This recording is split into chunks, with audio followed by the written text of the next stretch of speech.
In this video, I'm going to show you how to place the splash shield on this Kia Soul. There are two of these, one on each side underneath the engine. Let's get started. Looking at the shield, there are four 10mm bolts that hold it on. Let's start on one end and work our way towards the other.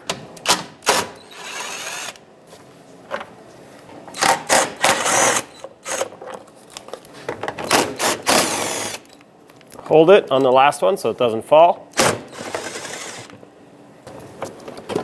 Pull it down, and there it is. Now let's bring the splash shield up into position. Once it's lined up, at least in one area, so at the front for me, I'm going to start in the mounting bolts, that way it can be held on. Start in the mounting bolts on the other side as well. And now, snug everything up.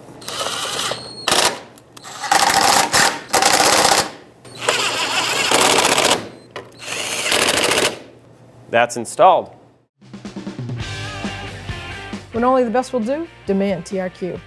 The only company that lets you view before you do. TRQ is committed to offering the highest quality aftermarket auto parts that are engineered for peace of mind. Thanks for using and viewing with TRQ.